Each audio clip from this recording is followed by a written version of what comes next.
My sister stared me down and declared, "You can cry later, today's mine." All while hijacking my wedding venue and date. She had no clue who my fiancé really was, and the truth shattered her completely. Don't mind shifting the date, right? It's just a small wedding. Mine's going to be an event. That's exactly what my younger sister Talia said 3 weeks before my wedding after. She stole my venue, my date, and the last shred of respect I had for our family. I'm Nora Sinclair, a visual arts professor at a small liberal arts college in Portland. I'm not flashy, I don't chase trends, and I certainly don't have thousands of followers for every selfie I post. That's Talia's world. A beauty and lifestyle influencer. Whatever that means nowadays. My parents have always adored her, while I've been the quiet one choosing stability over ambition, or so they say. Last fall I got engaged to Julian, an architectural designer I met during a guest lecture. He was gentle, soft-spoken, and appreciated the beauty in overlooked details like me. We fell in love over black coffee, sketchbooks, and long rainy walks along the Willamette River. When we decided to get married, I kept it simple. A local art gallery known for intimate weddings. It was the spot where Julian first told me he loved me. The gallery, small yet meaningful, was booked a year in advance for a May evening ceremony. Everything was perfect. Invitations sent, florist, caterer, even my dress custom made by one of his former students. Then Talia called. Claiming she had big news, she insisted on a family dinner at our parents' house. I sensed something was off the moment I walked in to find champagne already popped. Talia practically glowed, bouncing in her seat while our parents beamed at her like she had just solved world peace. "I'm getting married," she squealed to Aiden. That's her boyfriend of 6 months. A flashy advertising exec with perfect teeth and a personality like a Hollywood star. I tried to hide my confusion as I muttered, "That's fast." Then she added, "Oh, and guess what? We're getting married in May. Isn't that wild?" I froze. "What do you mean, May?" I asked slowly. Talia giggled as if I just told a joke. "You know, your wedding's just a small affair. Mine's going to be huge. We booked the Armitage Hotel." Aiden's uncle had pulled strings to secure the ballroom on the only available date. My heart sank. The Armitage was one of the city's most exclusive venues. And why, of all things, my date? I looked to my parents, hoping for support, but my father just shrugged. "Maybe you should adjust," he said. "Priya's wedding will have more guests, more press. It's better for the family." My mom agreed. "Nora, don't be difficult. Your ceremony is personal, you can move it to the next weekend. Everyone will understand." I was in disbelief as my family seemed to erase my wedding right before my eyes. Standing up, I said, "I'm not rescheduling. We planned this over a year ago." Talia's smile faded. "Don't be selfish," she said. I felt like screaming, but instead, I grabbed my bag and stormed out while my mother called after me. "Think about what's best for the family." That night, I told Julian everything. He listened quietly, held my hand, and said, "We'll figure this out." I wanted to believe him, and I did, until the next morning when I got a call from the gallery coordinator. "Nora, I'm so sorry, but there's been a last-minute change. The gallery isn't available in May anymore." I froze. "What?" The coordinator paused before adding, "It's booked under Talia Sinclair's name." My sister had taken not only my date, but also the venue where Julian and I had poured our hearts, where we dreamt of our wedding day. My hands trembled as I clutched the kitchen counter, trying to steady myself. The coordinator's words echoed. The gallery was now under Talia's name. She hadn't just stolen my date.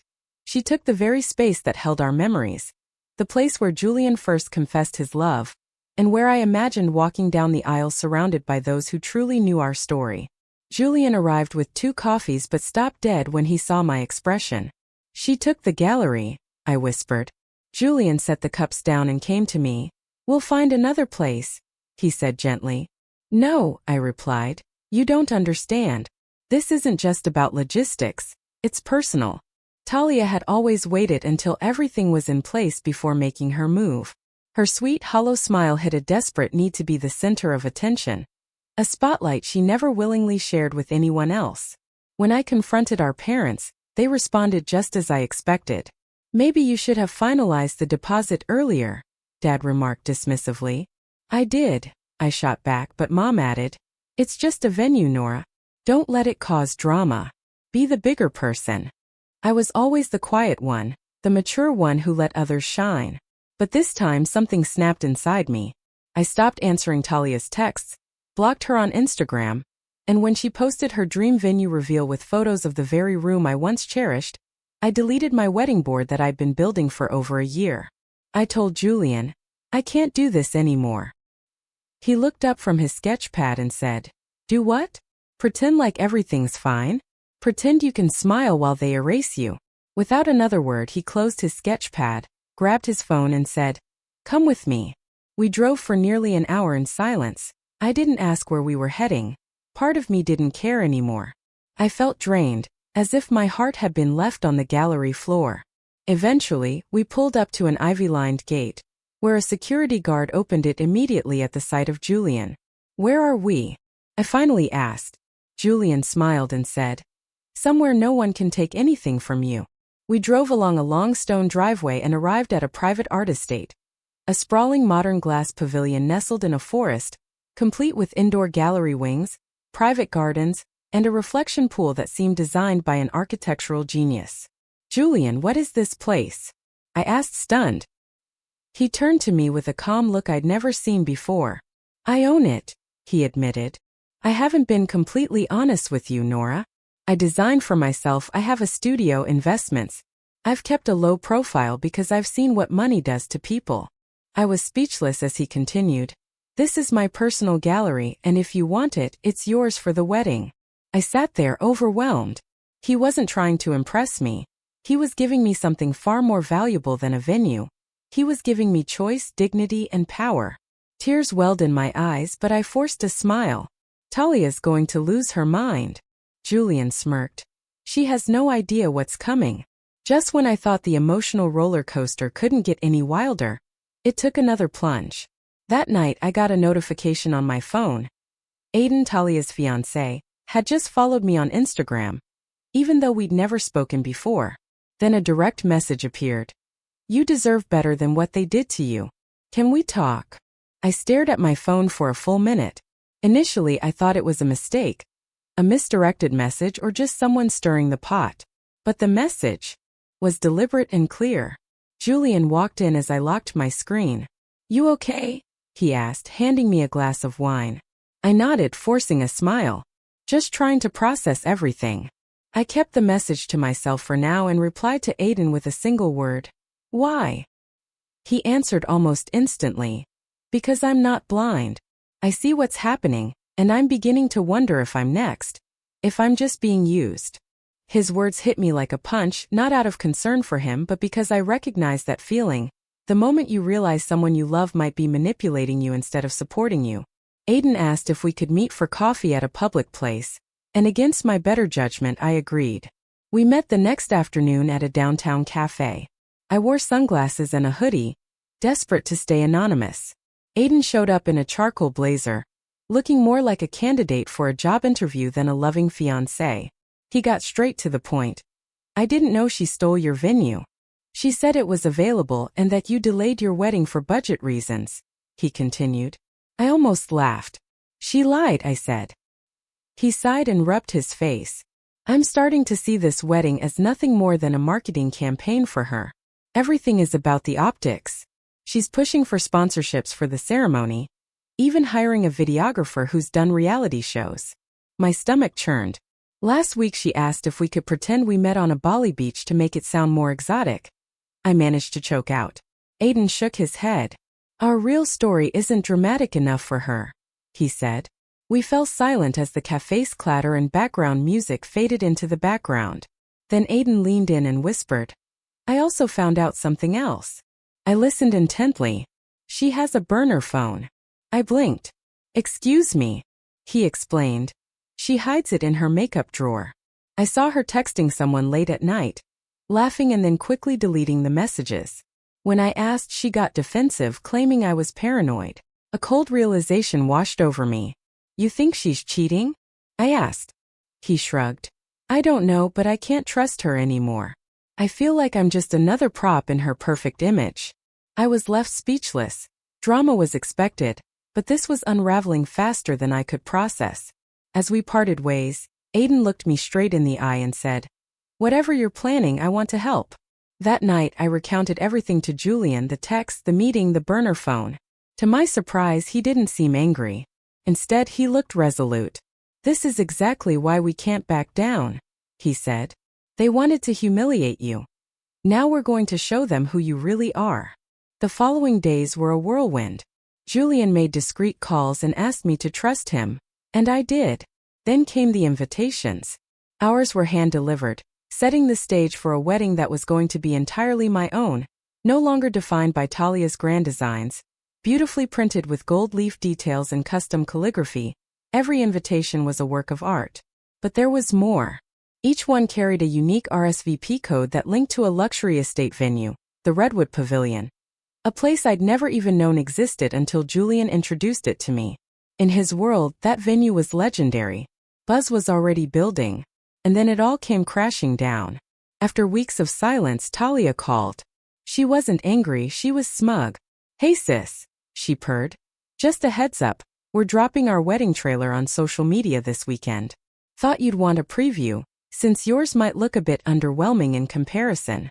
I stayed quiet and let her babble on.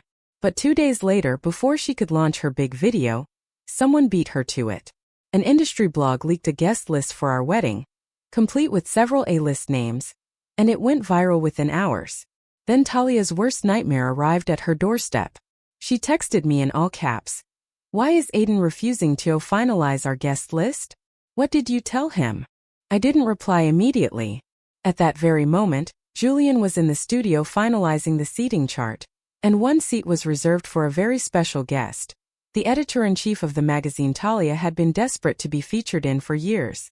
Comment the number 2 if you want to see what happens when Talia discovers who permanently stole her spotlight. I'd always imagined my wedding day as something magical, but it turns out that revenge can be even sweeter. The morning of our wedding came with an eerie calm. Portland skies were clear, and sunlight streamed through the trees encircling the Redwood Pavilion. The air was cool, crisp, and buzzing with electric anticipation. For the first time in weeks, I felt completely grounded. My phone buzzed relentlessly with notifications, texts, missed calls, Instagram tags. Talia had finally seen the article. Architectural heir Julian Redwood to marry local artist at secret estate event.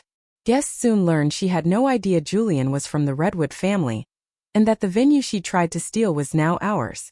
She had no clue that the once quiet girl, forever overshadowed by her, was about to stand before Portland's elite and shine. By noon, luxury cars began pulling up to the estate. Celebrities from the art scene, renowned architects, media personalities, even the governor's wife arrived.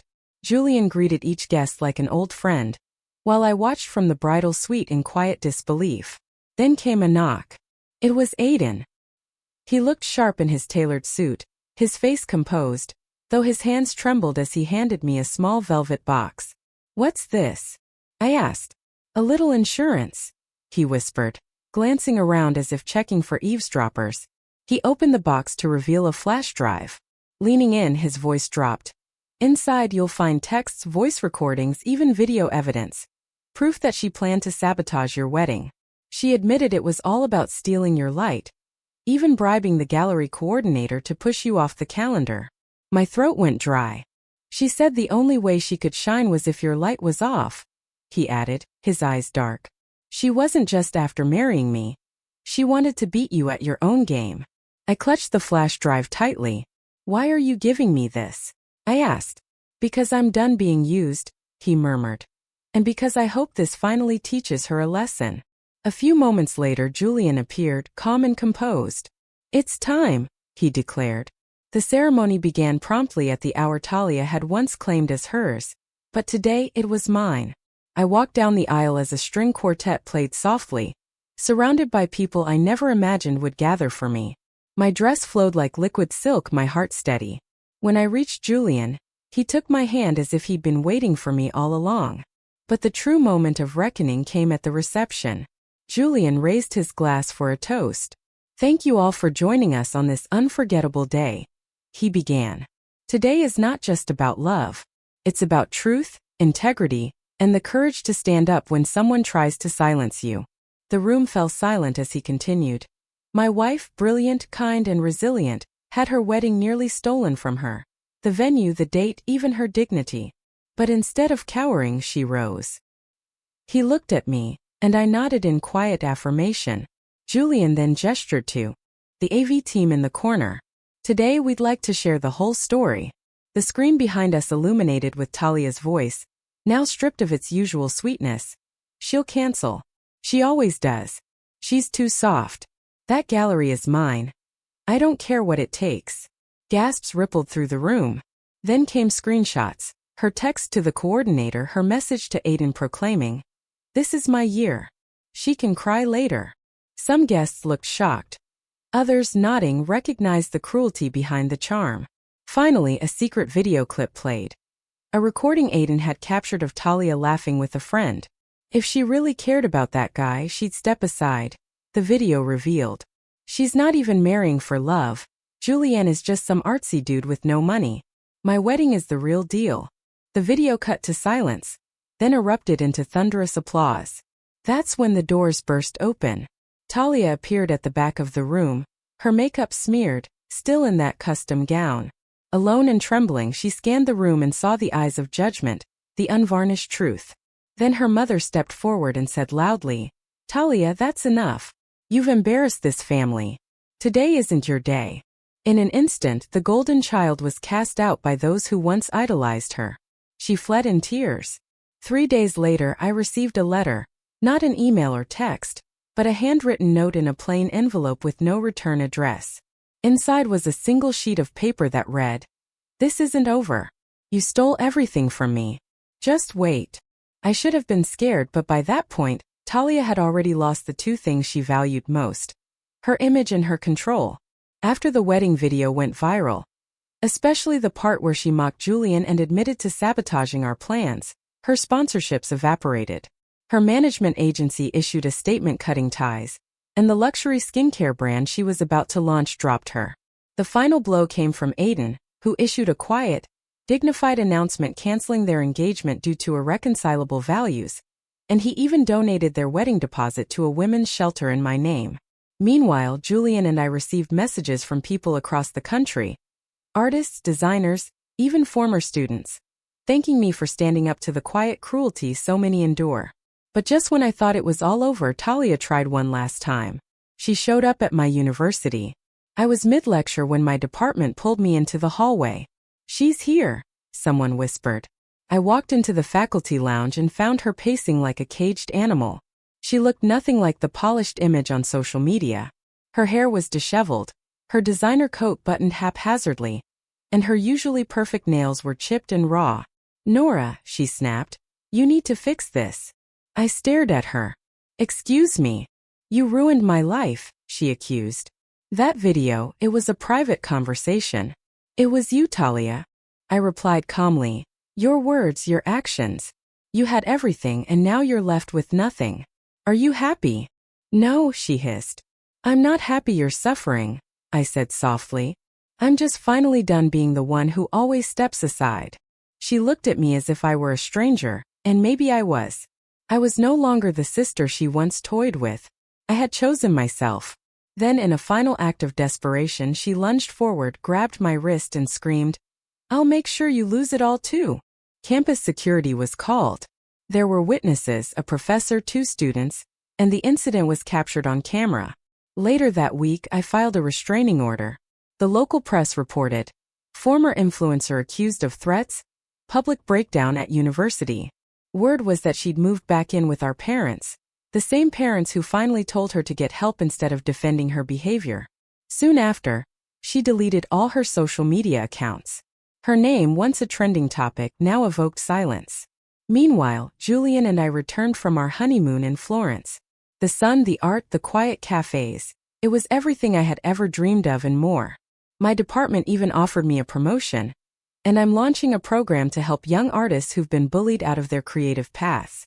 At night, I look at Julian and realize that I didn't just get justice, I gained freedom. Freedom from comparison, from manipulation, from living in someone else's shadow.